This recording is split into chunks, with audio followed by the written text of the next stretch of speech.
मैं बस ये टेस्ट करना चाहती थी कि अगर मैंने उन्हें पूरा मौका दे दिया तो वह लाइन पार करेंगे या नहीं। और जीजाजी लाइन से बस 1 इंच दूर थे, बस 1 इंच। मैंने उनका हाथ पकड़ी रिदा और बोली, जीजाजी आप सच में मुझे चाहते हैं? वो मेरे करीब आए, इतने करीब कि उनकी सांसें मेरे गाल पर लग रही थीं। मैंने भी आंखें बंद कर लीं। लगा कि अब जो होगा हो जाएगा। जब मैं दुपट्टा ठीक करती हूं तो नजरें अपने आप मेरी कमर पर टिक जाती हैं। मैं ज्यादा कुछ नहीं बोलती, बस आंखों ही आंखों में बात कर लेती हूँ। गांव की हूँ, पर छोटी शहरी भी हो गई हूँ। दीदी की शादी को 4 साल हो गए और मैं दीदी के घर आते जाते रहती हूँ। दीदी का नाम सोनू और मेरे जीजा, उनका नाम है कर्ण। जीजा जी को देखकर कोई भी कहेगा कि बंदा बरदांग मेंबर, बरदा शरीफ है, पर उनकी आंखों में एक अलग सी चमक रहती है जब वह मुझे देखते हैं। मैं भी बनावटी शर्माती हूँ, पर सच कहूँ तो मुझे अच्छा लगता है जब वह मुझे घूरते हैं। अब आप सोच रहे होंगे कि रेखा तो शुरू से ही बर्दी इतनी तेज है। तो बात पिछले हफ्ते की है। दीदी को उनके मायके जाना था। मम्मी की तबीयत थोड़ी खराब थी। घर पर सिर्फ मैं और जीजाजी थे। दीदी ने फोन पर मुझसे कहा, रेखा तू तो वैसे भी आ रही थी ना, बस 2-3 दिन रुक जाना, कर्ण अकेला बोर हो जाएगा। मैंने हंसते हुए कहा, दीदी जीजाजी बोर थोड़े होते हैं, वो तो अपना टाइम पास कर ही लेते हैं। दीदी हंसी, बोली, हाँ हाँ तू तो बीड़ी समझदार है। मैं शाम को उनके घर पहुंची। जीजाजी दरवाज़ा खोलते ही मुझे देखकर ऐसे मुस्कुराए जैसे कोई बरसों बाद मिला हो। बोले, अरे रेखा आ गई। दीदी ने बताया था, आओ आओ अंदर।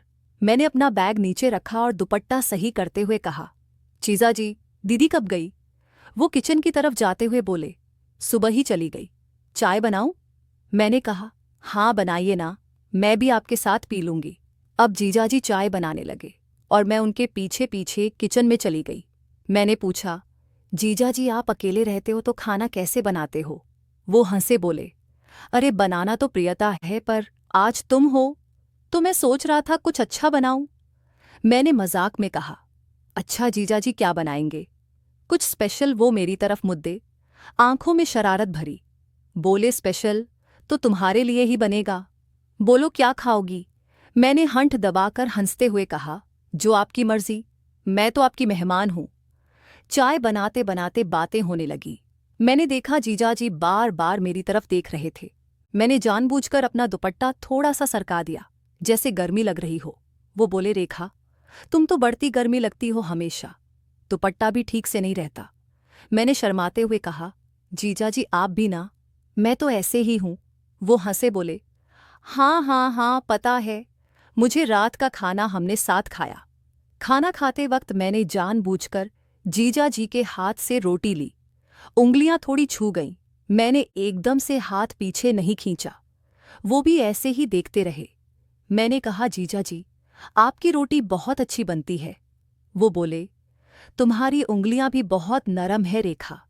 मैंने आंखें नीची कर लीं, पर होठों पर मुस्कान थी। खाना खाकर हम हॉल में बैठे। टीवी पर कोई फिल्म चल रही थी। मैं सोफे पर बैठी थी और जीजाजी मेरे बगल में। बीच में थोड़ी दूरी थी, पर हवा में कुछ अजीब सा था। मैंने कहा, जीजाजी दीदी कब आएंगी? वो बोले, परसों तक। मैंने मजाक में कहा, अच्छा हुआ दीदी चली गई, वरना मुझे तो आप कभी इतना टाइम नहीं देते। वो मेरी तरफ पूरी तरह मुद गए। बोले, अरे रेखा तुम्हें लगता है मैं तुम्हें टाइम नहीं देता? तुम बोलो तो मैं पूरा टाइम तुम्हारे साथ ही रहूं। मैंने हंसते हुए कहा, जीजाजी आप भी ना, दीदी को पता चलेगा तो डांटेंगी। वो बोले, दीदी को क्या पता चलेगा, हम तो बस बातें कर रहे हैं। रात के 10 बज गए थे। मैंने कहा, जीजाजी मैं सोने जा रही हूं। वो बोले, हाँ जाओ, पर कमरे में पंखा ठीक से चल रहा है ना? मैंने कहा, हाँ ठीक है। मैं अपने कमरे में चली गई। बिस्तर पर लेटी तो नींद नहीं आ रही थी।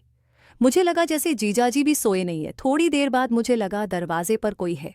मैंने धीरे से आवाज दी, जीजाजी। वो बोले, हाँ रेखा, मैं था बस देख रहा था तुम सोई या नहीं। मैंने कहा, नहीं सोई, आप अंदर आ जाइए ना। वो अंदर आ गए। कमरे में सिर्फ एक छोटा सा बल्ब जल रहा था। वो मेरे बगल में बिस्तर के किनारे बैठ गए।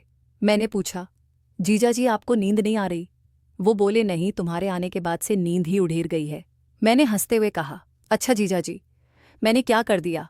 वो मेरे करीब आए, बोले, तुम कुछ नहीं करती, बस हो जाती हो। मैंने अपना दुपट्टा साइड किया और लेटते हुए कहा, जीजा जी, आप ही ना बहुत शरारती हो गए हो। वो मेरे बालों में उंगलियां फेरने लगे। मैंने आंखें बंद कर ली। फिर अचानक जीजा जी बोले, रेखा, एक बात बताऊं? मैंने आंखें खोली। बोली, हाँ बोलिए। वो बोले, मैं तुमसे बहुत प्यार करता हूं। मैं चौंकी, बोली, जीजा जी, ये आप क्या कह रहे हैं? वो बोले, सच कह रहा हूं। जब से तुम बेड़ी रीडी हुई हो, मैं तुम्हें देखता हूं। तुम्हारी हर अदा मुझे पागल कर देती है। मैं चुप रही। फिर धीरे से बोली, जीजा जी, दीदी को पता चला तो वो बोले, दीदी को कुछ नहीं पता चलेगा, बस तुम और मैंने उनका हाथ पकड़ी दिया और बोली, जीजा जी, आप सच में मुझे चाहते हैं। वो मेरे करीब आए, इतने करीब कि उनकी सांसें मेरे गाल पर लग रही थी। मैंने भी आंखें बंद कर ली। लगा कि अब जो होगा हो जाएगा। पर ठीक उसी वक्त जीजा जी का फोन बजा। दीदी का कॉल था। वो एकदम से उठे और फोन उठाने बाहर चले गए। जब वह वापस आए तो उनका चेहरा बदल गया था। बोले, रेखा, दीदी कल सुबह ही वापस आ रही हैं। मम्मी ठीक हो गई हैं। मैं चुपचाप उठी और बोली, अच्छा जीजा जी, मैं भी सो जाती हूँ। वो कुछ कहते उससे पहले मैंने दरवाज़ा बंद कर दिया। अगली सुबह दीदी आ गई। सब पहले जैसा हो गया, पर मेरे और जीजा जी के बीच अब कुछ अलग था। नजरें मिलती तो दोनों शर्मा जाते। दीदी कुछ समझ नहीं पाई। फिर एक दिन दीदी ने मुझसे कहा, रेखा, तू तो जीजा जी को बहुत पसंद आती है। वो तारीफ करते नहीं थकते। मैंने हंसकर टाल दिया, पर मुझे पता था कि जीजा जी की तारीफ सिर्फ तारीफ नहीं थी। आज भी जब मैं दीदी के घर जाती हूँ तो जीजा जी मुझे वही नज़रों से देखते हैं। कभी कभी मौका मिलता है तो मेरे कान में फुसफुसाते हैं, रेखा, वो रात याद है ना? मैं सिर्फ मुस्कुरा देती हूँ, क्योंकि सच तो ये है कि उस रात कुछ हुआ नहीं था। बस दिल की धधकने बरस गई थी। और कभी कभी यही बढ़ी हुई धकने ही सबसे बड़ा गुनाह होती है। तो भाई, कहानी यहीं खत्म नहीं होती। अब आप बताओ, क्या लगता है अगली बार जब दीदी कहीं जाएंगी तो क्या होगा? मैं तो बस इतना कहूंगी कि प्यार और चाहत की लकीरें बहुत पतली होती हैं। कभी पार हो जाती हैं, कभी नहीं होती। क्योंकि मैं सिर्फ जीजाजी की साली हूं और वह मेरे जीजाजी। बस इतना ही। पर आप फिर भी सोचते रहोगे ना, हंस दी ना, मैंने अच्छा लगा ना। हेलो, फिर से रेखा बोल रही हूं। तुम सब सोच रहेगे कि कहानी खत्म हो गई, बस थोड़ी सी आग सुलगती रह गई, जो कभी भटकेगी कभी नहीं। पर सच तो ये है, वो रात जो मैंने तुम्हें बताई थी ना, वो पूरी बात नहीं थी। अब जो बताने जा रही हूं वो सुनकर तुम्हारे पैरों तले जमीन खिसक जाएगी। दरअसल उस रात जब जीजाजी मेरे कमरे में आए थे और फोन की घंटी बजी थी, वो दीदी का फोन नहीं था। वो फोन मेरे अपने फोन की रिंगटोन थी। मैंने खुद बजाई थी। हाँ, तुमने बिल्कुल सही सुना। मैंने पहले से ही अपना फोन अलार्म पर सेट कर रखा था। रात ठीक 12:17 पर एक खास रिंगटोन बजेगी जो दीदी की तरह लगे। मैंने जीजाजी को पहले ही बता रखा था कि दीदी रात को चेक करने के लिए कॉल करती हैं। जब जीजाजी मेरे इतने करीब आए, उनकी सांसें मेरे होठों को छूने वाली थी, तभी वो रिंग बजी। जीजाजी घबरा कर उठे और बाहर चले गए। पर बाहर जाकर उन्होंने जिस नंबर पर कॉल बैक किया, वो नंबर दीदी का नहीं था। वो मेरा दूसरा नंबर था। मैंने दूसरे फ़ोन से खुद ही रिसीव किया और दीदी बनकर बोली, करण, मम्मी ठीक हो गई हैं। मैं कल सुबह आ रही हूँ। जीजाजी लाइन पर कुछ देर चुप रहे, फिर बोले, ठीक है सोनू, सो जा। फिर वह वापस कमरे में आए और मुझे वही बात बोले जो मैंने उन्हें सिखाई थी। तुम पूछोगे मैंने ऐसा क्यों किया? क्योंकि मुझे पता था कि जीजाजी मुझसे प्यार करते हैं, पर दीदी से भी उतना ही प्यार करते हैं। मैं बस ये टेस्ट करना चाहती थी कि अगर मैंने उन्हें पूरा मौका दे दिया तो वो लाइन पार करेंगे या नहीं। और वादे सी या योर जीजाजी लाइन से बस 1 इंच दूर थे।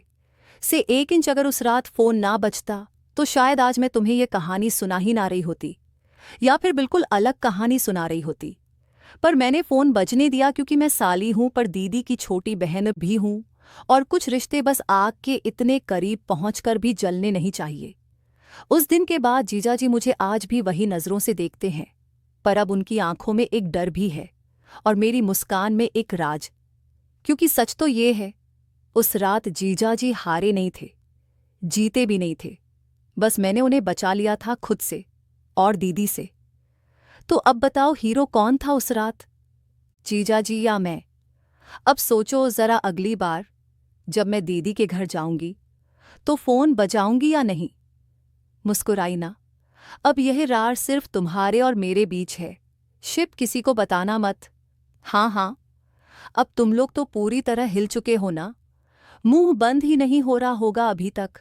तो सुनो, अगर यह ट्विस्ट तुम्हें सच में पसंद आया, अगर तुम्हारी धकनें अभी भी तेज चल रही हैं, अगर तुम चाहते हो कि रेखा आगे भी ऐसे ऐसे राज खोलती रहे, ऐसे ऐसे ट्विस्ट लाती रहे, तो भाई बहन अभी के अभी नीचे लाल वाला सब्सक्राइब बटन दबा दो, घंटी भी बजा दो, लाइक मार दो और शेयर कर दो अपने सारे थर की भोले दोस्तों को, क्योंकि अगली कहानी में पता नहीं किसकी पोल खुल जाए, शायद तुम्हारी ही खुल जाए।